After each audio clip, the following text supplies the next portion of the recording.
There you go, mate. There's a free phone. All you have to do is collect it. Yes, there you go. Now answer the phone. No, answer the phone.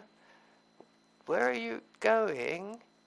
Did I just give my phone to a ghost? Where? Hello? Hello?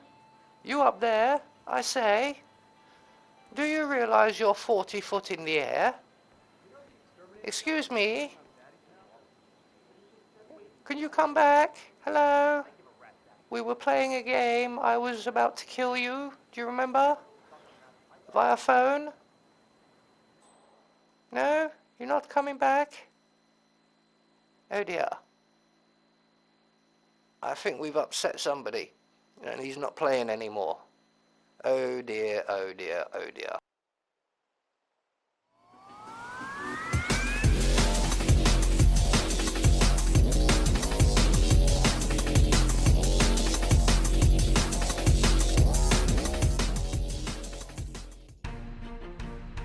Hello, and welcome back to Hitman 2 and the featured contracts.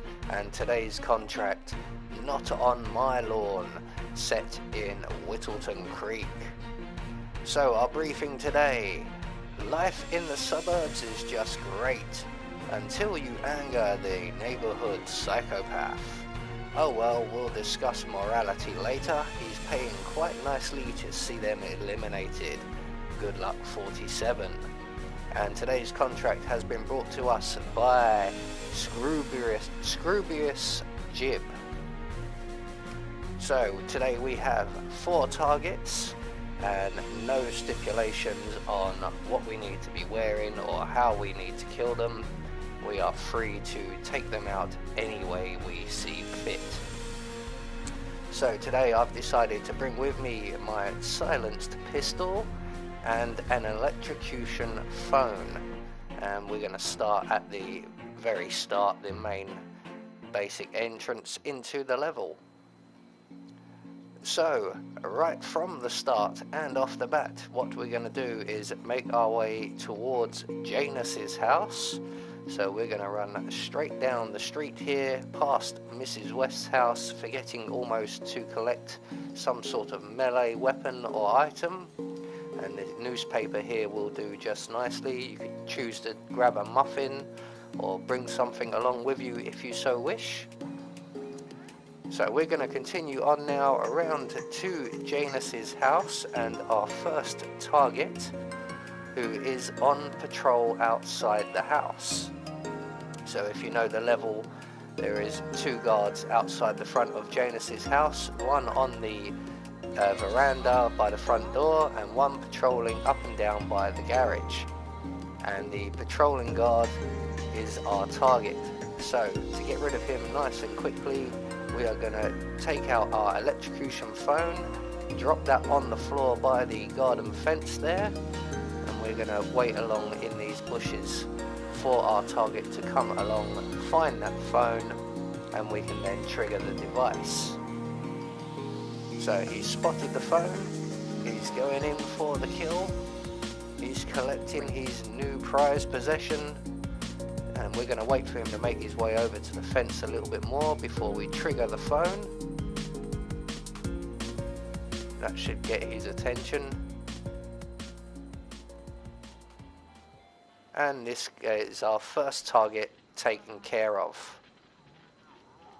And the electrocution phone counts as an accident kill, so we can leave his body there and move on to target number 2, who happens to be one of the park ranger type policemen just over by the creek shed. There he is ahead of us. So he's going to be relatively easy to get hold of, but we do have the one interruption from the nurse here. But we know a nice easy way of getting rid of him. We're just going to shoot at the ducks in the pond. Because we were a little close, that has sent him into a bit of a panic. He is going to run away. But as you can see, the ducks are now all gone. But the nurse will come back and will try to initiate his routine again. But because the ducks aren't there, he will then go off and give Janus his medical.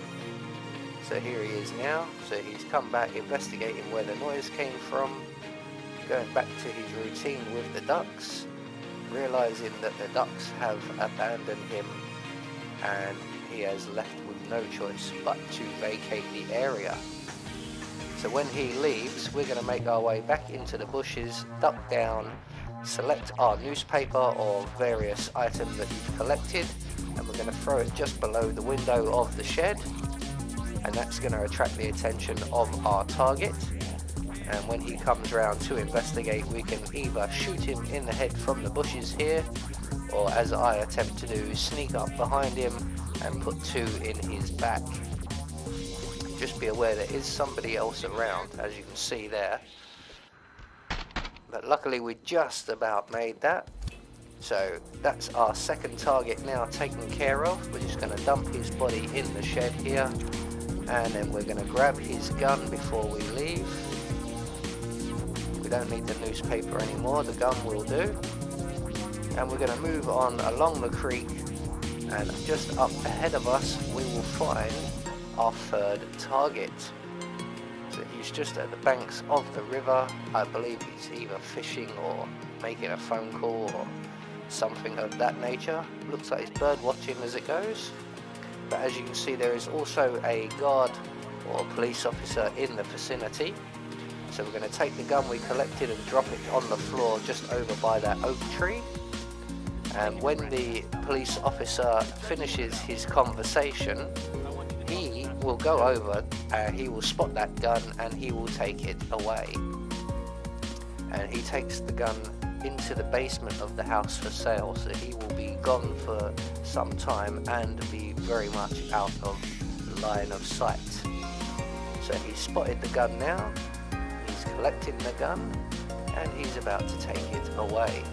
So before we pounce on our third target, we just want to make sure that no one else is in the area, such as this jogging lady right here.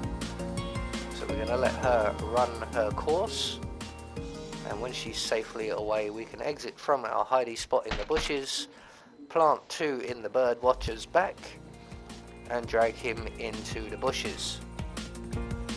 So that is 3 targets down and 1 more to go.